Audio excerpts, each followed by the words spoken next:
Pagi itu langit desa Cihideung, yang biasanya cerah dan tenang, tampak murung. Warga desa mulai resah setelah kabar hilangnya seorang gadis cantik bernama Nadira, 22 tahun, merebak luas. Nadira dikenal sebagai sosok pendiam namun ramah. Ia bekerja sebagai guru honorer di PAUD desa dan tinggal bersama neneknya yang sudah renta. Hari Sabtu itu, Nadira berpamitan kepada neneknya sekitar pukul 6.30 pagi. Katanya ia hendak pergi ke kebun milik keluarga di balik perbukitan untuk memetik beberapa hasil panen. Biasanya hanya butuh waktu 2 jam. Tapi hingga sore menjelang malam, Nadira tak kunjung pulang. Ponselnya tak aktif.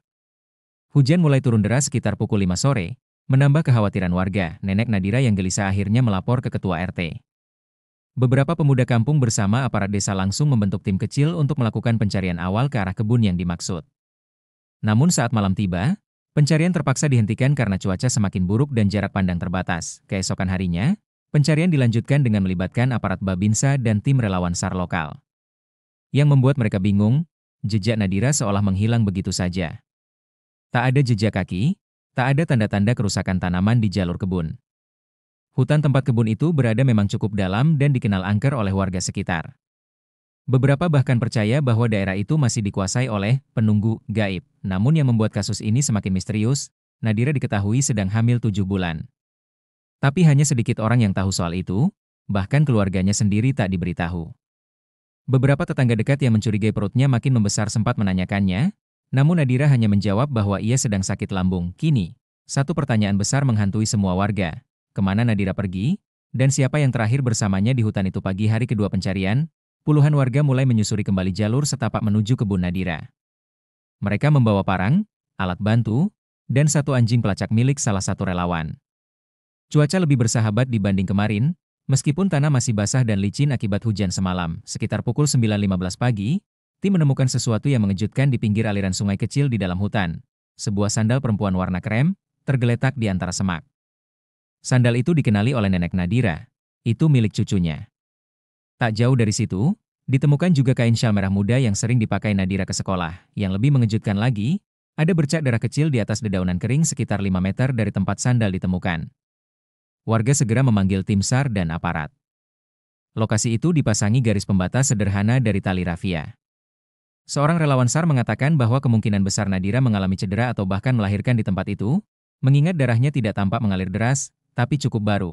Kalau ini darah pasca melahirkan, artinya dia masih hidup dan mungkin tidak jauh dari sini, ujar Pak Andi, salah satu petugas medis dari puskesmas desa yang ikut mendampingi. Pencarian diperluas hingga radius 2 km dari titik temuan. Hutan itu tidak terlalu lebat, namun banyak jalan bercabang dan medan berbukit. Sementara itu, nenek Nadira terus menangis di posko pencarian. Ia memohon agar cucunya ditemukan dalam keadaan hidup. Beberapa warga mulai membicarakan kemungkinan bahwa Nadira tidak sedang sendirian saat masuk ke hutan itu. Gadis hamil 7 bulan masuk ke hutan sendirian, tanpa alasan kuat? Kayaknya mustahil, kata Pak Dul Rahman, tetua desa. Pasti ada yang menyuruh atau yang dia temui diam-diam. Desas-desus mulai berkembang. Ada yang menyebut Nadira sering terlihat bersama seorang pria misterius dari luar desa yang kerap datang membawa motor trail. Namun belum ada bukti jelas. Saat sore mulai menjelang, pencarian belum juga membuahkan hasil. Tapi tiba-tiba, anjing pelacak menggonggong keras ke arah sebuah gua kecil tertutup semak, sekitar 400 meter dari lokasi penemuan sandal. Seorang warga yang mencoba mendekati gua langsung berteriak histeris, "Ada suara bayi nangis." Demi Allah, ada bayi di dalam gua. Suasana mendadak tegang. Semua orang saling pandang, tubuh mereka menggigil, antara cemas dan penasaran. Apakah itu anak Nadira? Dan di mana Nadira sekarang? Suara tangis bayi dari dalam gua membuat semua orang yang hadir seolah terdiam sejenak. Hanya desiran angin dan gemuruh jantung yang terdengar di kepala mereka masing-masing. Ketua tim SAR, Pak Wawan, langsung memberi aba-aba agar semua mundur kecuali tim kecil yang akan masuk ke dalam. Jangan gegabah. Mungkin ada binatang liar juga. Kita masuk perlahan, katanya sambil menyalakan senter besar 5 orang, termasuk seorang petugas medis dan 2 warga lokal yang sudah hafal kontur gua, merangkak masuk. Gua itu sempit, tinggi langit-langitnya hanya sekitar 1,5 meter. Di dalamnya dingin, lembab, dan berbau tanah basah. Tapi benar saja, semakin mereka masuk ke dalam, suara tangis bayi semakin jelas, mengiris-iris. Setelah sekitar 15 meter merayap, mereka menemukan pemandangan yang benar-benar di luar dugaan. seorang bayi mungil tergeletak di atas selimut tipis, masih merah, masih ada sisa darah di tubuhnya. Di sampingnya, seorang gadis dalam keadaan lemah dan pucat, tergeletak tak berdaya. Itulah Nadira, tubuh Nadira kotor, penuh lumpur dan dedaunan.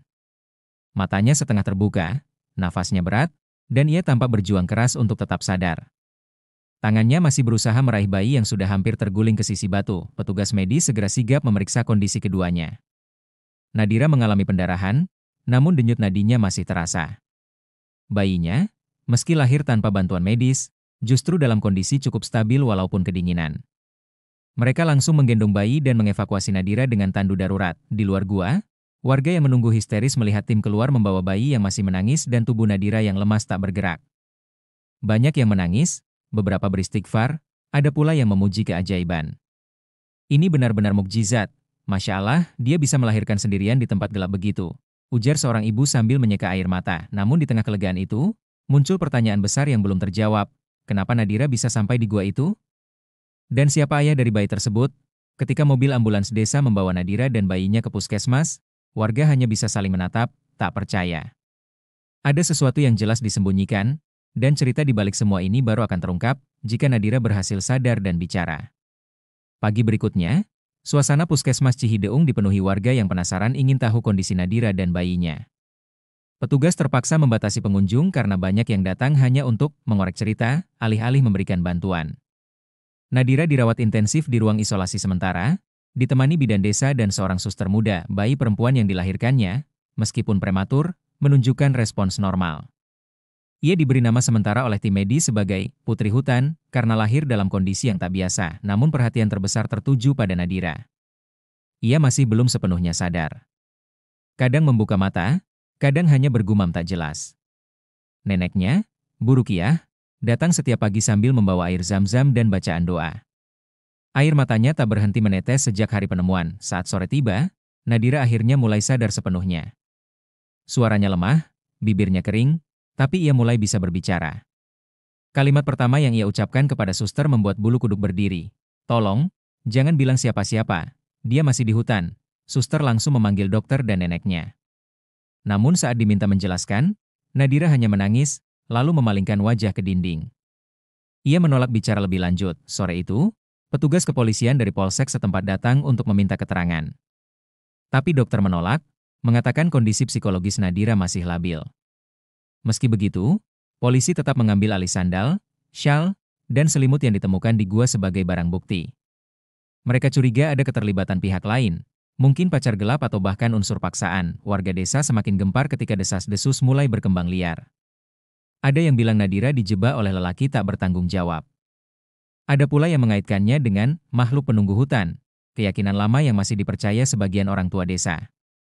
Bahkan, beberapa mengaku melihat Nadira sering mengendap keluar rumah malam-malam beberapa minggu terakhir. Namun satu cerita mulai menguat, Nadira diduga menjalin hubungan diam-diam dengan pria luar desa, seorang pekerja proyek jalan dari kota yang sempat tinggal di kontrakan dekat sungai.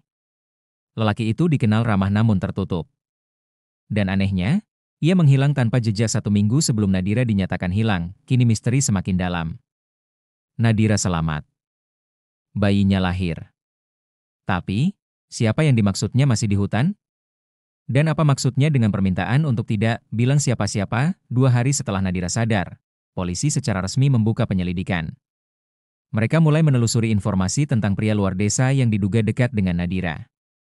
Setelah memeriksa laporan dari RT dan beberapa saksi warga, nama yang muncul berulang kali adalah Arman, seorang pekerja proyek jalan dari Subang yang sempat tinggal di kontrakan selama 2 bulan di desa tetangga, Cikuray. Pak RW desa Cikuray menyebut bahwa Arman dikenal pendiam dan jarang bersosialisasi.